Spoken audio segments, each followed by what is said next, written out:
There you go. That sounds so much better.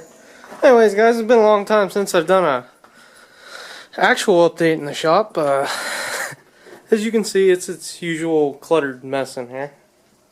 But, you know, stuff sitting all over the place. Typical nonsense. You know how I like to work. But, anyways, figure I'll just do a little bit of a vid on maybe what's to come for the year or something along those lines. But, at any rate, the parts for the Navy tractor should be done pretty soon at the machine shop. The only reason I didn't get them the other week is the cylinders I had for work were kind of a rush job and I needed them pretty quick, so I just had them do those and put my two in the back. But pretty soon it'll be coming out from underneath the workbench here. Then I'll have to decide what I'm going to do for paint and such yet. Which I'm not sure yet. You guys can see it's primed up a little bit. Got some parts. I gotta figure out how I'm gonna polish this brass tag yet. You can see it is brass. I used a little bit of sandpaper on the back. But I should be able to use some sort of buffing compound or something on that to polish it back up. But that'll be a later date kind of project. Yanmar is just kind of stored in here. It's a good place for it. Fits perfect. But another project I would really like to tackle this summer, or sooner if possible, is I finally got a fan shroud for this Warriors tractor. It happens to be a 1944 if I remember correctly. And this is the Warriors tractor here. Obviously it's got quite a few spare parts thrown on it.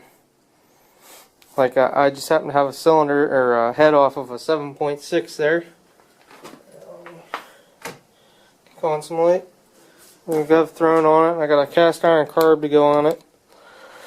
I might be able to get another Bendix mag going for it maybe. This tractor ran pretty good. Or it ran. It was updated with a dipstick at some point during its life. You guys probably can't see it, but take my word, there's a dipstick there. If I remember correctly, it had a newer style screw-on filter on it originally, but I threw this one setup on here I happen to have. The other thing is, where I take the fan housing off, that second cylinder I'm having bored over along with the Navy tractor is probably going to end up going on this one, because one reason I won't run this tractor is it smokes worse than a freight train. I do believe there is a video on my channel of this thing running, I want to say a couple years ago maybe. I mean, other than that, it had good oil pressure, ran good, clutches seemed alright in it. I did actually mow with this one afternoon just for shits and giggles, but that'll be a project that I would like to tackle this year and get done. At least get it running. I was just standing here debating if I wanted to paint this or not before I put it on. It'd be nice too, but we'll get it running and then we'll go back to the paint phase. That seems to be my sort of thing. All these tractors, none of them are gonna go anywhere probably. I don't know if you guys can tell, but I kind of half-ass painted the 70 one day, and what it was is, I don't know if you guys can see this or not, but you can see, yeah, there you guys can see it. It's got all these marks in it. I took and sanded the one coat of paint before it was dry, and I sprayed another coat on, and it got this funny, you know, paint effect to it. So eventually that'll get sanded back down. I need to weld these cracks again. I think I discussed that in another video. But it'd be nice to fix that. Oh, the 65, I haven't decided what I'm going to do with it yet. You guys know it runs good. It has very low oil pressure. I might swap that. There's another block sitting out that direction somewhere. I might swap that in and get some oil pressure out of it, and maybe I'll even sell it. Who knows? I'm debating about selling a few tractors this year. The 58 LI isn't going to go anywhere, nor the 59 LS. 48L or probably 64L8 won't go anywhere either. Along with the 59 and of course Wally. Wally isn't going to go anywhere. All the other tractors, except for the 70C and probably the 64L, aren't going to go anywhere.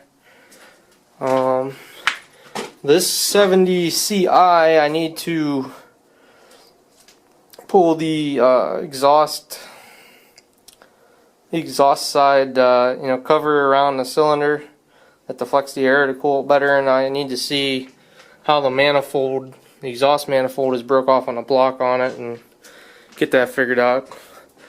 I don't know if I'll sell it or not. It's kind of a nice tractor. If I can get the electric start to work on it. Supposedly the starter was bad on it, and I just, one day put a set of jumper cables to it just to see if it would spin, and I couldn't get it to do anything, but that doesn't mean it just doesn't need brushes cleaned or something. I believe it has the Bush starter. Oh no, it has a Wyco on it. Never mind. Wyco? Delco Remedy, that's what I mean. On it, but otherwise it was a nice tractor. It seemed like, anyways. A little bit I'd used it. And you guys know about the whole fleet in the tank garage over there. The 818 is going to be up here on my priority list to get fixed. For obvious reasons. It's an 818. All it needs is a carburetor and the right fuel pump, and it would be an awesome tractor to just mow with or trim with. The Yanmar here and its dirt moving days are just about done. It's not going to go anywhere either. But I'm probably done with most of the backhoe work with it right now, so when springtime comes here, I'm going to find a spot, might even end up in the garage, and I'm just going to drop the backhoe off and put the mower deck on it, and the mower deck will probably stay on it here, and I'll clean it up real nice before I do that. I was actually painting a little bit on the loader this morning. I don't know if you guys can see those two marks, but there was rust all along here where I had thrown a chain around there for something and the paint had come off of it, so I painted that black. I also fixed this window one day, and I never made a video of it or anything. It was dark when I did it. Originally where I put these windows in, I did this window in first, and I had it inside out, I guess would be the term, and basically there's a little ridge outside of here, and if the water got down in behind it, it ran down here on the shelf whenever it was raining. So I got that fixed. Like I said, all the Navy stuff. And oh yeah, might be going to look at another Gravely at some point here. I got a number to call, so alright guys, well, I guess enough babbling on. Thanks for watching.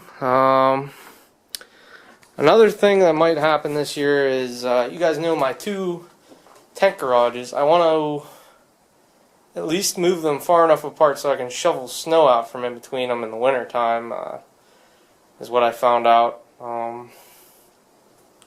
I'm still debating on which tank garage is going to get moved, or both of them, or I might even end up buying one more, because I still have two trailers sitting out, and I'd really like for them to be in. Especially my big trailer, which you guys see a lot of, the tandem axle 16-foot tag along. It's actually a construction trailer is what it's titled as.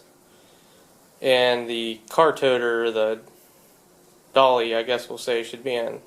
It's pretty much all aluminum, but it should still be in though, because it's almost an invaluable piece of equipment if you have older vehicles that happen to break down. Or we use it to tow antique cars too, so not me and my dad so much, but me and my grandpa do.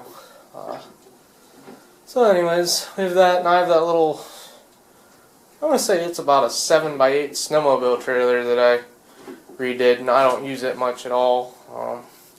Put pressure treated decking on it, I painted it, worked on the lights so they'd actually work.